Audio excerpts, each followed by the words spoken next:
tequila bar in a tequila bar come over to our booth from the booth next to us and say, "Excuse me, could you use your inside voice at happy hour in a tequila bar?" Yeah, yeah, right. That Chris, makes where no are sense. you? There you Where's go. your video? Hold on a sec. Get together.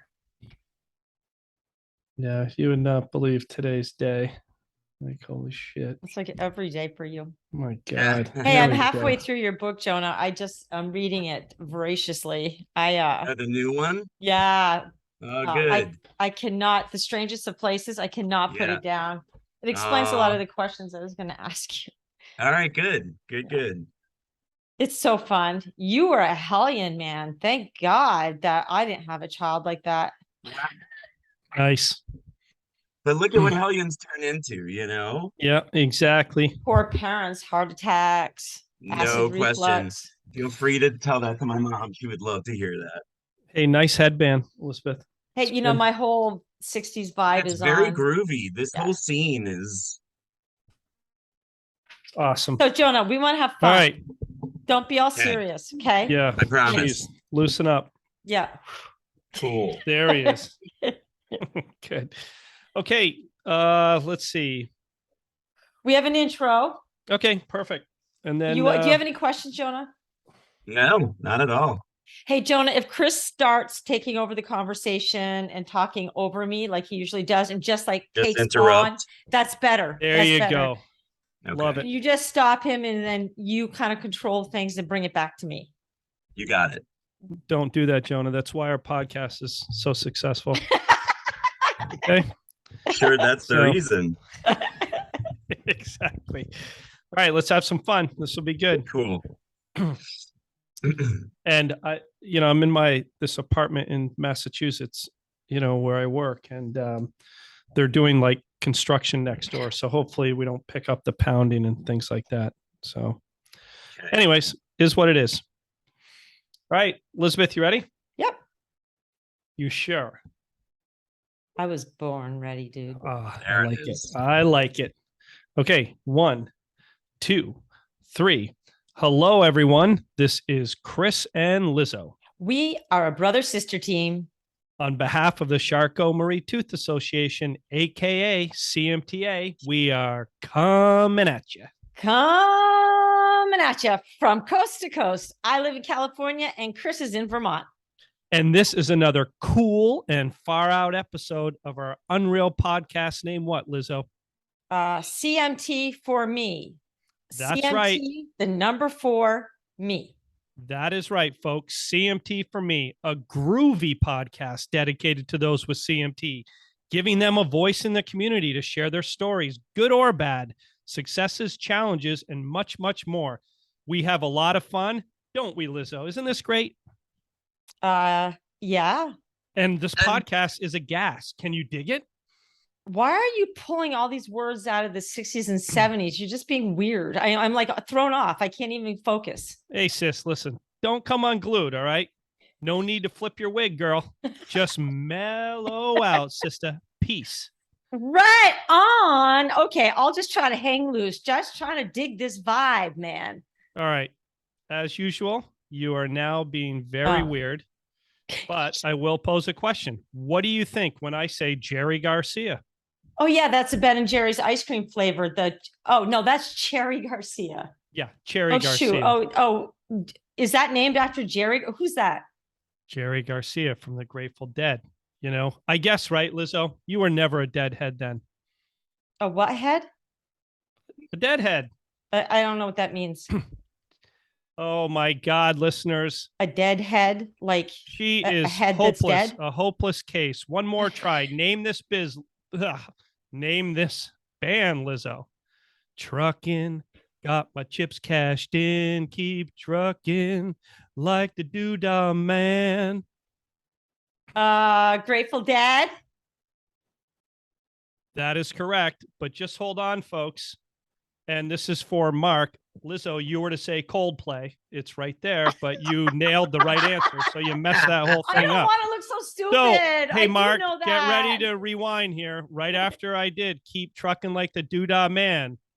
Lizzo, Yes, Chris. Mark, Try take it again. two. Try it again. Take I'm not two. following cues. I just want to She's- I'm digging it. Go There ahead. we go. As I said, Lizzo, you're hopeless. After Doodah Man. Okay, yeah. Got it. So Right. sing. One more try. Name this band, Lizzo. Truckin', got my chips cashed in, keep trucking like the Doodah Man. Coldplay. Oh my God, this is a Grateful Dead. All right, enough's enough, sis. Okay, Let's move on whatever. to today's guest, Mr. Jonah Berger, a true deadhead. Jonah Berger. Jonah has been a longtime friend. I just sent him a video yesterday of him talking at a support and action group at the time. Oh, yeah? Cool. It was like 11 years ago. And Jonah was sitting there. I didn't listen to the whole thing, but he was just getting started. I'm sure you were with the CMTA before him, but he's a poet. He's an artist. He's working for the CMTA, but actually I'd like to give the microphone to Jonah Berger to tell us what your role is at the CMTA, what you do, and who you are. Well, and just let's say welcome, Jonah. We Oh, are no, let's psyched to just have get you, right dude, on into this it. podcast. Psyched to have you. And by the way, the role of the CMTA, that was the question I was to ask, but Lizzo stole it. So now to you, Jonah. That's because Chris usually takes all my questions, Jonah. So I just thought I Right. would take this over today. Yeah. Jonah, Well, how you Chris, doing? I'm good, my friends.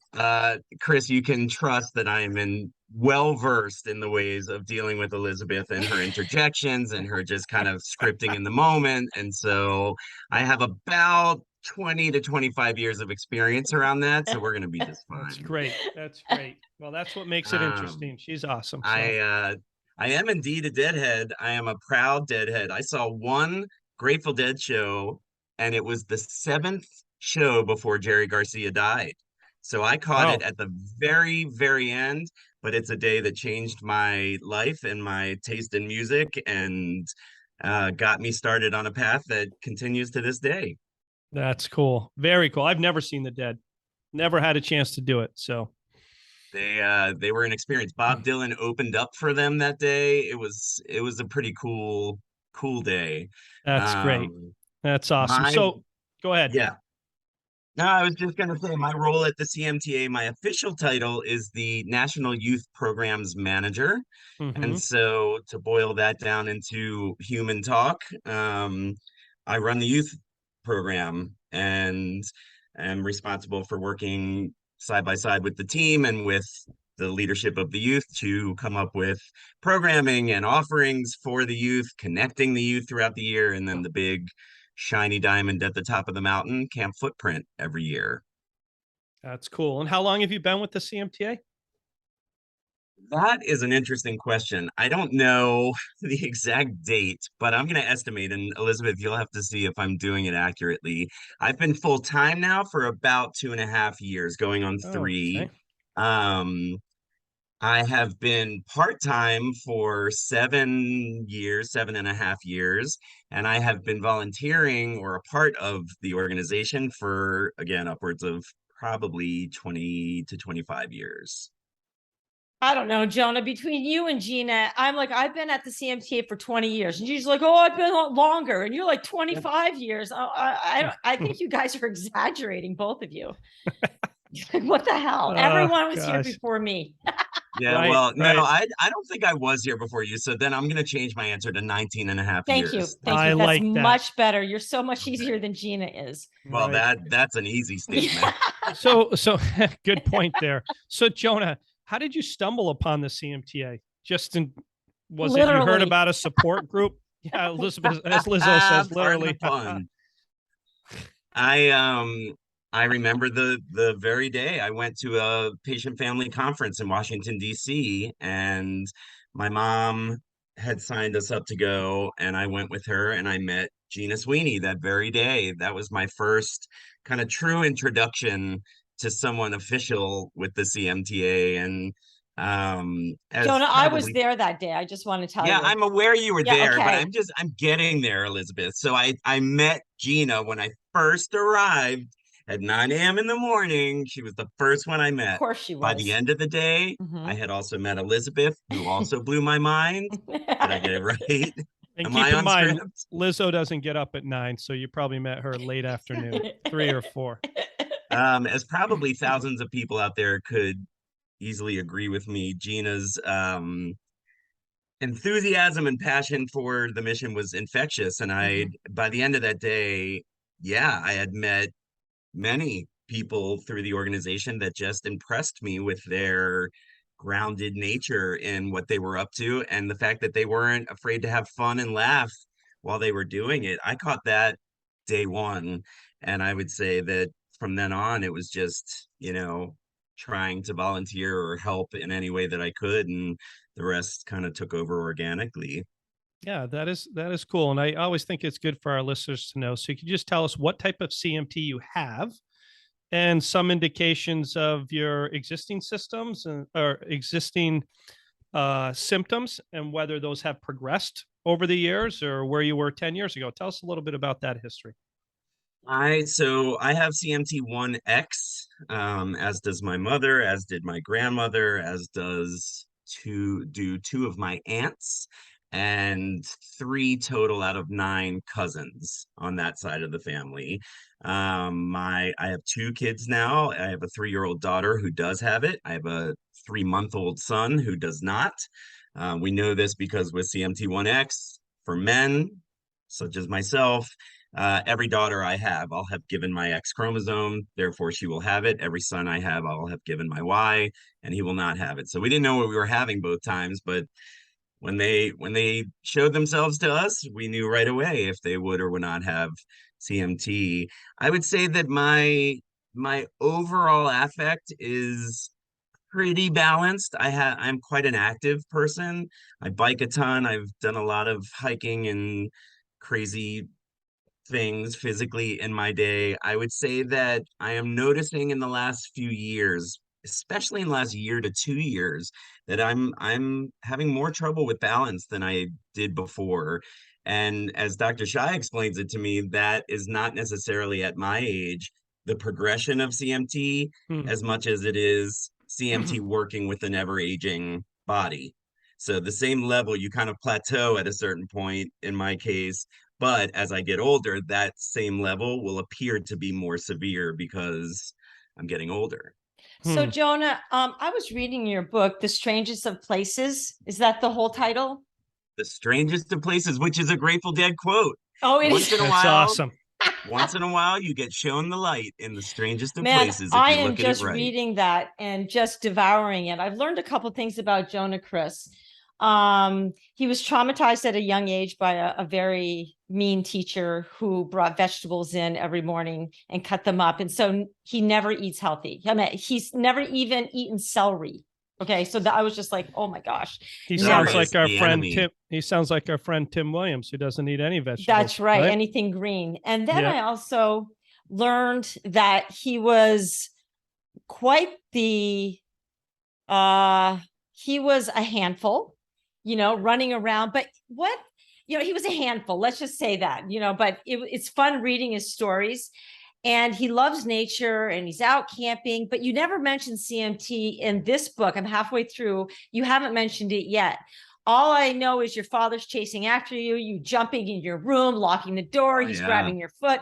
I mean, there's no mention of like, oh, I like hobbled over. So I was Yeah. wondering, when you were younger, did you have like any symptoms and how that went? When I was that age, no, I was pretty quick, or else he would have caught me. No Right. question about it. You did not raise your voice to my mother when you were in our house, and which is a good rule now in retrospect. But my biggest concern, being the pickiest eater on the planet, was what was going to be for dinner every night. And so I would call out to my mom, "Mom, what's for dinner tonight?" She had her canned answer. "You'll find out when you get to the table," which is like, for me, you'll find out in an hour if you'll eat or not. Like, Right. I wasn't having that. So one night I had it. I don't know how old I was. I was probably 8 or 9. I said, "Mom, what's for dinner?" She said, "You'll find out when you get to the table." And don't ask me what came over me, but out of my 9-year-old mouth, I said, "Mom, what the F is for dinner?" And all I heard was boop, boop, boop, boop, boop coming up the steps. My dad's giant feet, and off I ran. And I managed to make it to my room and close the door and push my bed against the door before my dad got to me. Um, I didn't really start showing symptoms per se until I was closer to 13. I would say that's when I really could tell that my feet were getting a little weaker, that I was having a little bit of trouble, doing things that should be completely normal for a 13-year-old. And then by the time I was 15, you could tell in pictures of the way I walked in videos that I was stumbling more for sure. And Jonah, were you engaged in sports when you were in school? I played soccer for Soccer, a yep. few seasons as a kid. He ran track so he could run faster than his dad. Yeah, no, I never ran track. God only knows. They would not let me near the track Right. team. Um, but that was it. No, I ended up I was the manager of the girls volleyball team in high school. They were 7-time state champs and they were tall and lovely. And so it was a great situation for me. Right. I found a way to become part of a sports team without having any athletic ability. Okay. It sounds like you were never really shy. I mean, you mentioned a lot of like crushes in your book, and like the sun rose and set in her eyes, like things like this. But it doesn't sound like you were the shy kid, even though you were kind of like traumatized about going to school when you were younger. Yeah, I was not a shy kid by nature. I was a very outgoing spirit by nature. I think what happened in kindergarten, which we laugh about a lot, but it was a teacher who just lost her cool on me as a kindergarten kid, and it did traumatize me for several years. I became shy as a result of that. But I think through a lot of love from my parents and through summer camp, quite honestly, that's what brought me back out of my shell and kind of into my natural way. Jonah, what, if you don't mind, what happened? What was that experience in brief? This is Preston, who we call the Pickle Witch in Pickle my Witch. family. The Pickle Witch. There is a chapter, by the way, about CMT. You're going to get to it in the second half of the book. The Italian Pizza Cutter, it's called. We'll just leave it Okay. at that. That might be the title of this podcast. All right, The Pickle perfect. Witch and the Italian what was it? pizza cutter. Italian No, it's pizza more cutter. this title will be like the Jewish Kugel Cutter or something like that, Yeah, exactly. Um, so Mrs. Preston I had the best kindergarten teacher in history, Miss Gillespie. So great that they promoted her in the middle of the year to a high level position in the county. First mistake, you never take a teacher out of the classroom at that age unless you have to. They replaced Miss Gillespie with Mrs. Preston, who decided she was going to earn the favor of these kindergarten age kids by instituting Vegetable Taste Day every Wednesday. And I was already a picky eater, so she would bring in a vegetable, cut it up. We'd all have to come up, take a bite, say what we thought of it.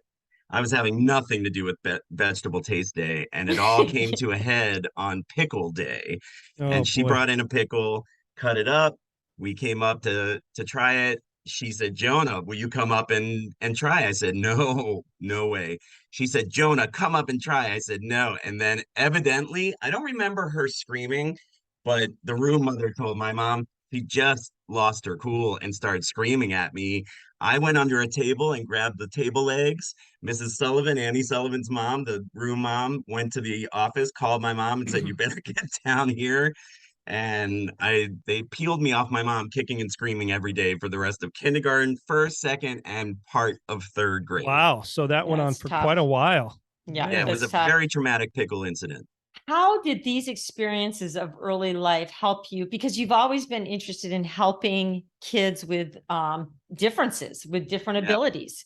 Did that have anything to do with the future of helping kids be themselves or find themselves? Yeah, I would say CMT was the major. I mean, my dad is like the king of all times with teacher, camp director, childcare. He was just the maestro, He's the so horse fun, Chris. whisperer. He'd be I've like, never "Hey, met him. Yeah. hey, Jonah, pull my finger," and you know what would happen Yeah. after that at the dining room table. And Jonah's mom would be like, "Marty, don't Yeah. on." He's Now we know he's where the Jonah got man. that from. And so I think I was always kind of inclined towards working with kids, but my disability helped me to steer that passion into working with kids with disabilities. I think what happened to me as a kindergartner made me more so just extra attentive to the kids who are on the fringes. So the first day of camp, I am always laser focused on where are the homesick kids. Let me give them extra love because I know exactly what's going on in their gut at the time. Yeah, listen, I'll say a few things here. Jonah, I met you the first time, and I don't even remember what year, years and years ago when I first joined the board. And it may have been at a conference, and you were just so engaging, right? I could tell right away. I'm like, I really like this guy, right? And we probably only exchanged words for a couple minutes. And going to the camp footprint path here is you have just, I want our listeners to learn more about Camp Footprint and what you Yeah. have done. And it's just such an incredible, incredible event. And I know it's not easy to put that event on. And, but you're so committed, and the CMTA. And I think, any parent who's listening to this or sent their children to Camp Footprint, right, would, I think you just blow them away each year, and they are so very happy to have you engaged in this role. And you have such a positive impact every single year. We hear of the great things that come out of this camp, and so it's awesome. It's awesome to have you in that role. So why don't you tell our listeners a little bit about Camp Footprint and what that's all about, and your role and your attitude towards it, and what you get out of it, etc. So I get comfortable because I have a lot to say about Camp I know. Footprint. Can I just say one thing? Sure. Everybody, all the kids we talk to, they just rave about camp. They do. But I always just get this general overview. No one knows what goes on at Camp Footprint. So what goes on at Camp Footprint stays at Camp Footprint. So I'd like some of the inside scoop. Yeah, and I think you're right, see. Lizzo, because there are, I'm sure there's instances, or what a child comes up, or a teenager, and they say something to you, Jonah, or you can just really experience what they're going through and their expressions. And you're right, Lizzo, we don't hear too much about that, other than everybody raves about it, and it's so awesome, and the parents have been positively impacted, and the kids, etc. So yeah, give us the inside scoop. Well, in 2016, the organization decided it was time to get a camp together just for kids with CMT, because the avenue had always been MDA camp, which is a beautiful avenue. I'm a huge fan of MDA's camp program, huge fan. But MDA is an umbrella term that encapsulates 50 different disabilities and diagnoses. And I think that CMTA, being as prevalent as it is and specific as it is with its symptomology, needed its own program. And they happened to have someone on their advisory board, myself at the time, who was a camp director his whole career with CMT and used to working with the kids with CMT. And so thank goodness it was a no-brainer, because it is the greatest joy I've ever experienced professionally in my entire life. I've been the part of directing 8 different camp programs now, including Footprint, and I've never seen anything like Footprint. I'm biased because I helped to plan and run it, but there's something bigger than any one of us that goes on when we get kids together who are used to being the one in their friends group, some of them the only one in their family to have a physical disability, the one that is looked at as abnormal, and all of a sudden you put them into a situation where 100 other kids or 99 other kids and 3/4 of the staff and the director has CMT. And not only are they understood, but they are understood about one of their most personal challenges without them having to say one word, and they know it. And as a result, everyone relaxes. And I don't put a lot of value on normalcy, as you can probably tell, Right. neither do either of you, but they are allowed and gifted the ability to feel normal, some of them for the first time in most of their lives. And it is so cool to watch what happens to a kid when they're not trying so hard to cover something up, when they can just relax. And that's, I think, the bottom line behind the success of Footprint. Bring us through a day in the life.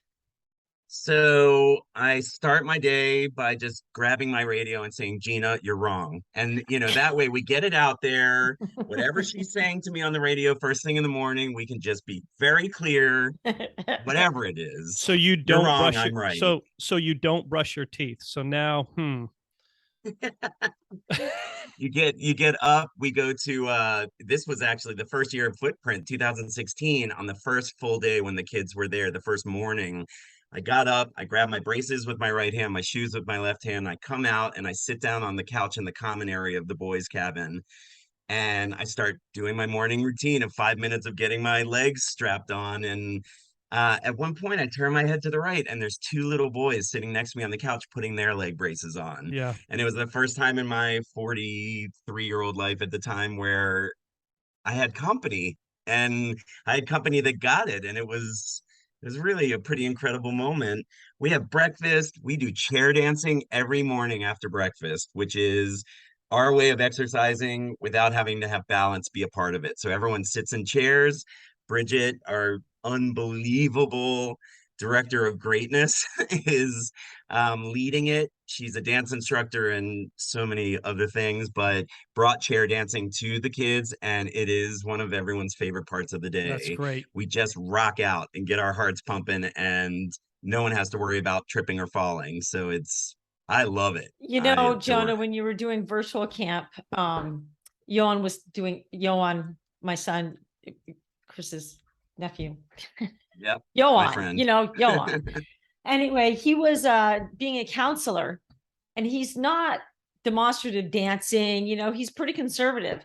I walked by his room and he's like, and yeah, and this, He was. and go. That's And I'm great. like, oh my God, that's a person I Yes. don't even know. So even the virtual worked during COVID. It was Yes. an amazing, he goes, I have to show like team spirit.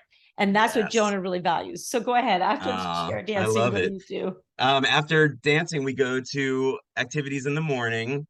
We have activities in the morning and afternoon. They are traditional camp activities. We do boating, we do swimming, we do archery, we do That's fantastic. wall climb, zip line, fishing. It's just so fun. And it's a camp that is designed for disability. So everything is adaptive. Everything, their attitude and our attitude is if you want to do it, we will figure it out. We will find a way to get you to do anything under the And sun. I think that's so cool, right? All the activities you offer. And I can only imagine you must have some of the attendees very hesitant to try some of these new things, right? Yes. And they've never done them. And maybe in their mind, they're thinking, I don't think I can do this. Yes. So it's got to be such a cool feeling, right? To Oh, see them yeah. I mean, participate, because there we're saying, what do you want to do? We're right? never saying you can't, you shouldn't, you need to do this activity instead of that activity. We're saying, what do you want to do? If a kid wants to get up to the top of the climbing wall, we're going to get that kid to Yeah, the that's top of the cool. climbing wall if it takes three people climbing around them and helping them, but they're going to get up there. And I think that's different than what they experience in typical days of their lives. Yeah. Um, we do lunch. We have rest time after lunch where no one rests, but we all hang out and talk. I think honestly, my favorite activity at Camp Footprint is sitting around and talking to the kids, to the other counselors. It's as important a part of our day as any other part of our day because the whole goal here is connection, tapping Yeah. into the understanding you get from these other people. So we don't want you just running around the whole time doing activities. We want you balanced between running around doing activities and sitting there and just talking or listening as other people say things that sound like they've come directly from your own experience. We swim in the afternoon, which is so fun. We do on Wednesday. And then we do dinner and then we do an evening activity every Yeah. night. And the evening activities are always a blast. We have a dance, we have talent show, usually at one point or another. We do a campfire the first night of camp where I do a drumming circle with everyone and we sing, and it's Sounds so wonderful. engaging. So engaging. Oh And man, one, the entire week. yeah, unbelievable. And one question I want to ask, and Lizzo, I'm not taking over the podcast, and then I'll let you dive in here. But it makes me think, and Lizzo, you can agree with this. I'm wondering what you have learned as a result of being engaged in Camp Footprint, more kind of about yourself. And I think about that every year when we put on the Cycle for CMT event from the first year, kind of when I went into it. And each year I kind of learned something, Hmm. that are some takeaways. that have influenced me going forward, just from the people, Yeah. et cetera. So this must be a very, I'm sure, engaging and emotional camp that you learned something about yourself as a result of interacting with the attendees. Yeah, definitely. It's funny as a camp director and as someone who's done triathlons and climbed mountains and like done all these like so-called big things, I tend to get an inflated sense of ego from time to time. My wife will tell you. But then you hang out with these kids who are facing some unbelievable challenges in the most graceful of ways, pardon the pun, but in the most graceful of ways. And I'm reminded humility every year at camp. I am reminded the absolute vital value and importance of connection to others, not just of your own tribe, but of each other. I think the biggest gift that CMT gives us and that Camp Footprint gives the kids is the reminder that we need each other. We can't really function, especially happily, unless we're together. We were designed to be in community, and that's why camp is my favorite place in the world. And that is why most every kid and counselor who comes to Camp Footprint goes home thinking the same exact thing. That's cool. Um, it's a reminder, it's a yearly reminder for me to keep on going, even though I appear to be, pretty confident with my disability causes me a lot of internal struggle, and I am aware that people are looking at me all the time, and I am self-conscious as a result of my disability, whether I show it on the outside or not. I Mhm. am. And camp is just this huge, like, dude, you're fine. You're great the way you are. Keep on rocking. So, Jonah, Stumbling down the road, you Yeah, know? that's I'm glad awesome. you mentioned that because, everyone has good days and bad days with CMT. And when I talk to you and, after the last time we talked to you, I'm like, Chris, how does he stay so happy? I'm like miserable today. Exactly. Like, how does he Right. see? I know. We use But him as a model here. We're like, I'm oh like, my well, if God, Jonah we could have be to happy, I guess I could be happy. we better get our act together. You're welcome. But there are days, it's very interesting that you just said there are times, and I have an internal struggle. Do you bring that to camp and talked about it? Yeah, I'm completely honest with the kids and counselors. I mean, anyone at Camp Footprint will tell you they know me inside and out. Like there's no holding back at that point. The kids, for the most part, are so mature. They just get it because they deal with struggle. They don't have the luxury of ignorance. They have to be engaged. And as a result, we get some pretty amazing kids. Gina, for example, while she's amazing, is an example of adults being children locked in adult bodies. So not all adults are mature. I assure you Right. this. That's why Gina and I get along so well. But everyone's on the same level at Camp Footprint. There's no separation between admin and counselors and campers. CMT cuts through all of it, and we all function on the exact same plane. And I think as a result, it's just easier to develop connection that way. Jonah, do you have an experience at Camp Footprint that you can remember where you feel like you really influenced one of the campers, or maybe they were struggling with something? And I think back to, it's great to have all the activities, but you really get to know somebody when you have that talking session, Yes. right? And I'm sure Yes. you've helped some of these participants. Do you recall any story that touches you in terms of what you've done there? And Yeah. There are two that come to mind. One that I won't get into specifics because it would be a whole Mhm. episode, but there's a chapter in my book, Elizabeth, called The Golden Pine Cone, which is kind of the story of my wife and I's love story, basically. And let's just say it has to do with a golden pine cone. But okay, one year earlier on in camp, this is 5 years ago, um, after we get back from lake day, we go to the lake on Wednesdays and we just set up our blankets and have a beach day and boat, and it's so, so fun. We get back and there's some downtime where we're all sitting on blankets on the field, and I happen to sit down with a group of about 10 kids, and I don't know why, but somehow the Golden Pines cone story came up. So I told the whole story. And now it's a tradition every year on Wednesday afternoon. I find a new group of kids, I sit down and I tell them the Golden Pine Cone story. And so far it's been going over really well. So I like, that's an example of like trying to share my 50-year-old wisdom with these kids any chance I get in Yeah. any creative way that I can, modeling for them that no matter what your circumstances, you don't stop, you keep on going. The one story that sticks out in my mind, there was a camper who was pretty shy. Um, and not very, I want to be in front of others, but made it clear that she loved to sing, but that she was terrified to sing in front of other people. And that year on Wednesday night at the night swim, which we always end that day on an evening swim, um, I think it actually was Gina who encouraged this kid to come to the edge of the pool and got everyone quiet. And I was in the pool at the time playing ball with the kids, and everyone got quiet. And everyone came over to that side of the pool, and this kid sang her song, Wow. an entire song for the camp. And her voice was shaking like nothing you've ever heard. She was scared to death, but she was doing it. And the applause that erupted when she was done with her song was the most magical thing I've ever seen. I'll never forget. Hannah Roberts and I looked at each other and we were like, had tears in our eyes from this unbelievable moment, because it's an illustration of what Footprint's all about. It's like whatever it is that's your mountain to climb, if you climb it during camp, you're going to have a lot of people cheering you on. And that was kind of a shiny example of that. And you could see this kid just grow infinitely in that one moment. And It's I so see that great. about 100 times a day. It's Oh, pretty cool. fantastic. I can't thank you enough for doing what you do, I Jonah. agree.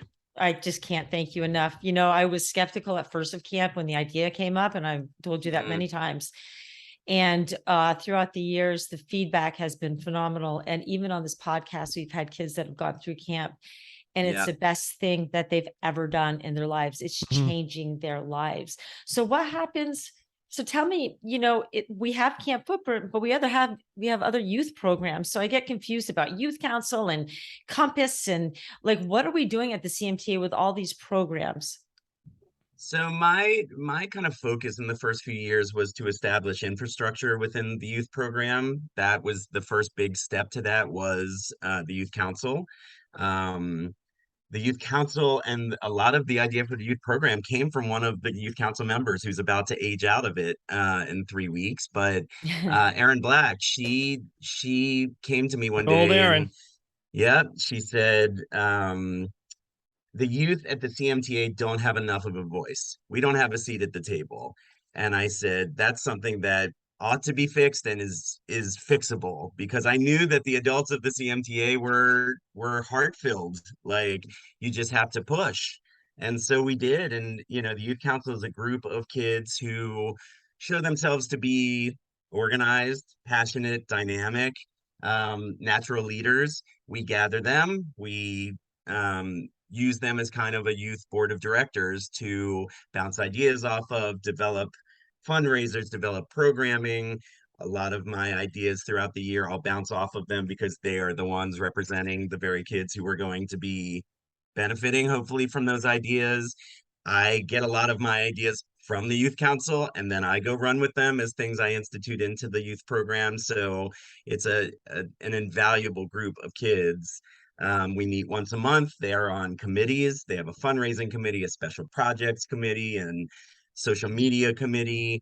And they do unbelievable work, and it's all volunteer. These are Yeah, that's amazing, fantastic. amazing kids. Yeah. Yeah. That's great to surround yourself with those individuals, right? I mean, it's Oh, just a it's really everything. incredible environment, right? It's awesome. That's right.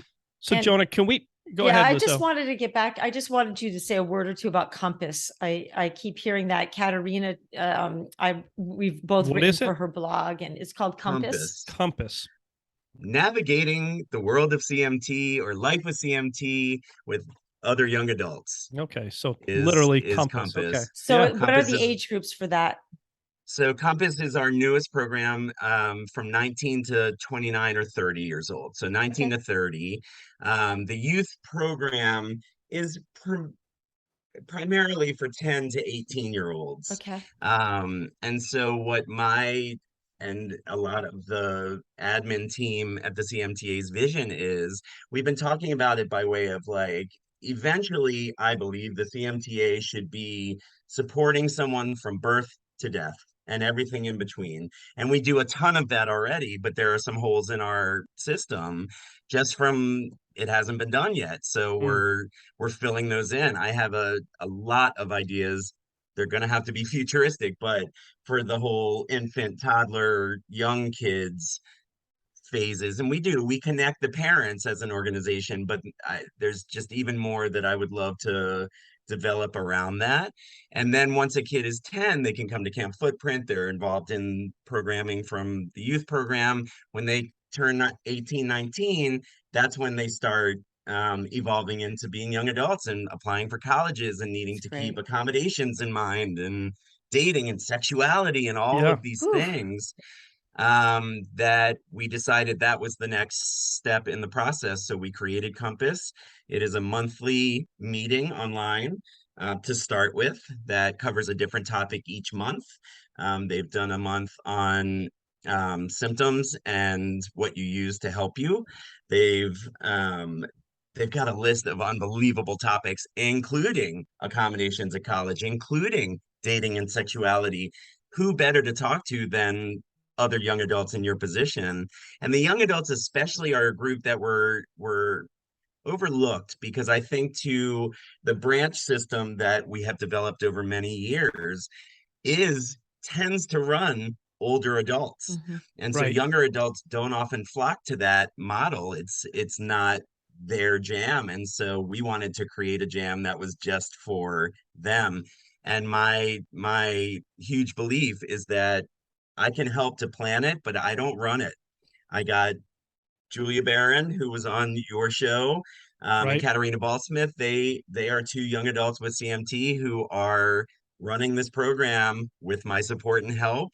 I want young adults to show up and be served by young adults.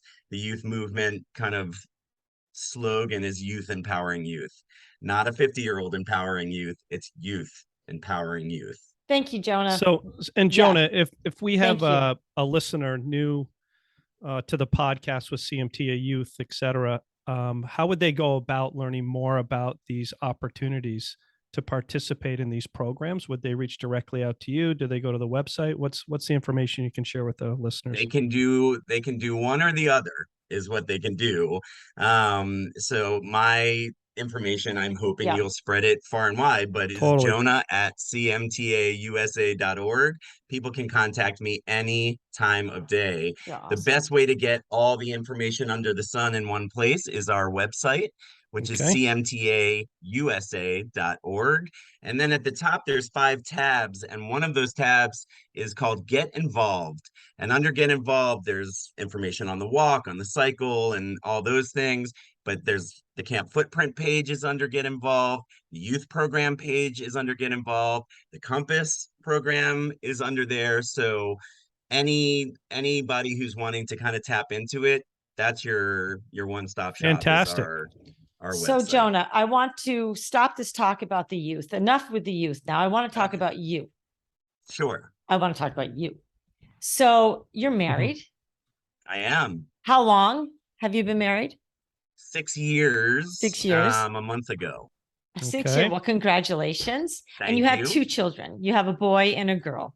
And earlier do. you said that your daughter has CMT and your Mhm. son does not. How does that Correct. make you feel? And how are you going to, you knew that going into this. And I Yeah, don't know what Megan feels, but let's just focus on you. yeah. You're going to have a child with CMT, without CMT, going in eyes wide open. How are you going to raise the 2 kids, or how are you going to answer those questions, or how have you foreseen the future? Like, what is your parenting style, and will you ground them? Interesting. Yes, I will definitely There's a ground. lot of questions there, Jonah. So Yeah, that was a lot she's to chew very good at on. that. 10 questions in one Um, sentence. So my awesome. daughter is Amelia. My son is Arthur. We call him Artie. We call her Millie. Um, so Amelia, my plan is to lead by example. Anyone who listens to me talk hears about my mom all the time because I am who I am because of my mom's attitude. My attitude with CMT comes directly from my mom's attitude with CMT. And she didn't often sit down and tell me what her attitude was. She showed me what it was by being the busiest, most active mom of anyone I knew. She never let it slow her down. She never shied away from explaining it to others. If someone was looking at her braces in a store, she'd say, "Do you want to know why I wear these?" Awesome. And so my hope is to, and I already am, show Amelia the same exact way. Lead by example, never be slow, be active. Arthur is another story. It's easy for me, quite honestly, to nurture a child who has CMT because that's what I do for a living. It's in my blood Right. to work with kids who deal with difference. Arthur will have his own differences, of course, every kid does, but I am more nervous about raising Arthur, to be honest, a boy who, like it or not, traditionally looks to their dad as a primary source of activity, of sports, of all those things. I am nervous from this side of the fence because he's still a adorable, chubby little baby, but I'm nervous about how that's going to go and will I be able to live up to it. My initial thought is that I'm going to show him my heart by never ever backing down from what the other dads are doing. I'm going to do it differently. If the dads, I always have this like running nightmare of like, going to a father-son event and a football game ensues. What am I Right. going to do with that? Right. Like, I have no Yeah. idea what I'm going to do with that, but I can tell you I will be out on that field flopping around, like at least showing Arthur that I'm participating. That I can promise you. And, that kind of attitude is what I'm taking to everything with him. I also think my wife has a sister who has pretty profound disabilities, an older sister. Um, and as a result of growing up with a sister who had disabilities, Megan, who does not have any, I mean, she's type 1 diabetic, so she knows her way around challenge, but she does not have a physical disability, but she understands it. She gets me in a way that I think someone without her sister wouldn't, because she grew up with difference as normal. And that is going to be one of Arthur's gifts. I actually think that's going to be one of Amelia's gifts as well, is again, normalcy is overrated and tends to not make you the best you can be. Challenge and facing challenge is what makes you strong. Yeah, I think it's So, just such a great outlook, and I can tell that your children, right, have an awesome father figure. So, just a thank great, you. great outlook, and very fortunate. I'm sure they are, as well as your wife, to have you. So it's cool. It's I great. see you have a lot of tattoos, Jonah, or maybe not a lot. Maybe you have one really big one. What is that of? I have one big one on my arm. I have two tattoos. One One was a says, success and one was a fail, right? yeah, that's true. One says, I heart Gina Sweeney. It's across my chest. And I was really regretting that one. Right, right. This one on my arm is a tree this is an actual banyan tree from Costa Rica. I did a world peace program for kids would come together from countries all over the world and spend a month together learning about each other's cultures, learning about conflict resolution. I was a staff in that program and took a group of kids from Colorado to Costa Rica. That trip changed my life. It was groundbreaking and for many reasons, but this tree that was on the property where we lived for the month had this wood thing built around the base of it, and we would all hang out there at night, all the leaders, and play music. And one night we were playing music, and I had my drum, and I started singing the Fresh Prince of Bel-Air theme song. And before I knew it, after I was done, I kept the beat going, and the Costa Rican leader sang the whole thing in Spanish. And then the Italian leader sang the whole thing in Italian. And then the German leader, it was like that kind of trip. When I got home from the trip, I was like, that's it. I'm getting that tree on my arm. The other one was my learning tattoo, which I is like this my one. cousin Steven and I were at a Baltimore Orioles game one night, and he said, "Joe, I think I'm gonna get a tattoo tomorrow." And he is, Steve Steven, said he is that? not he's not the tattoo type. It's No. And I was like, awesome. screw that. If Steve can get a tattoo, I'm getting a tattoo. Like I'm broken in, man. And he said, go home, decide what you want. We'll meet tomorrow. I went home. I couldn't think of anything. Finally, I was like, you know what? Jonah and the whale. I'll get a whale. He'll be given a peace sign because I was in my heavy hippie phase. And I want him to wear a red cap because my grandfather, who had just died, always wore a cap. I go the next day, I'm nervous as hell, and they do the tattoo, and I look at it. It's a little cartoon whale with a red cap waving, giving Let's see the it. Let's peace see sign. it. Can you show it decently? I So can. for our listeners, as I just went online, type in tuna star kissed, Yeah, and you will see their logo, which is embedded on Jonah. Charlie the tuna. Charlie the So for tuna. years, I loved my tattoo. It's my whale, man. I was like, that's my whale. One day I'm camping years later in Colorado, and I come out of my tent in the morning and I don't have a shirt on. My friend Jim goes, "Hey, what's that?" I was like, "Oh, that's my tattoo." And he goes, "Let me see." And I was like, "It's my whale." And I show it to him. He goes, "Yeah, that's not a whale, man. That's Charlie the tuna." And I was like, "No, I hate tuna fish. So I do I. hate tuna fish, Oh, man." it's so And good. he pulled out a can of Starkist. He's a Ironman triathlete. He pulled out a can of Starkist, held it up to my hip. I have a It's picture on my wall actually to this day of that moment of the can next to my tattoo. it's It's freaking Charlie the it's tuna. like identical. I just went online. It's Yep. so awesome. So Jonah, we are kind of running out of some time here, and I could just envision this podcast. We could talk to you forever. And Mhm. just a couple, question here. It was pretty interesting. I heard you say, "Oh, I've climbed mountains. I've done all these things," right? Which is really cool. But like, what's the most challenging adventure you ever had? Ooh. Man, you save the big guns for the end, don't you? The most challenging adventure That I you can ever think of, had, right? no question, is marriage. I'll tell you that. Interesting. Okay. Straight up front. Parenting is giving it a run for its money. I would say that if my wife and kids were sitting in the room, and I'll tell Yeah. you why, because marriage is the hardest thing I've taken on by far. Parenting is now the hardest thing I've taken on by far. And as hard as it is, it's so worth it. Like, I love my wife.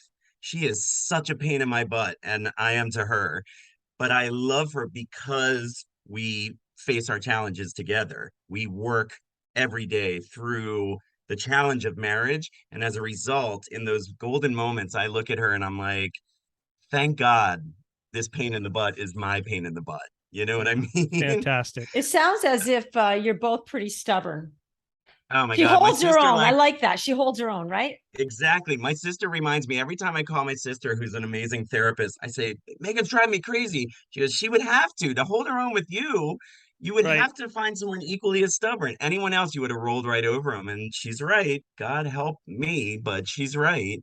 But parenting is the same way. It is Mhm. no joke. Yeah. Parenting at 50 is Yeah, absolutely no that's joke. true. But there are moments when that 3-year-old comes up to me and says, Dada, let's snuggle. That's her phrase. She loves to Awesome. snuggle. I No challenge even comes close to that. You can offer me a million bazillion dollars, and I wouldn't trade that for anything. Right. So it's hard, but equally worth it. God, So I love you, Jonah. Thank you it's so so I awesome. love much. you too. So inspirational. And Jonah, I always like to end the podcast and really just turning it back to you is what would you like to leave our listeners with, or what advice would you love to give our listeners as we close today's podcast? Let's see. Um, I've got a small one and a big one. Okay. The small one is, and again, it's biased because I work for the CMTA and I'm paid by the CMTA, but I also see frontline what the CMTA does and accomplishes. And I've never been a part of an organization that does it better. I just never have. And so the small one you can do is keep supporting, and that could be financial, ideally, but it can also be participation in things. It can also be connection, volunteering. Like, there's so many ways to support this organization, but I'm here to tell you all from the front lines, it is this organization is worth every minute of your energy and effort and every penny you donate. Great.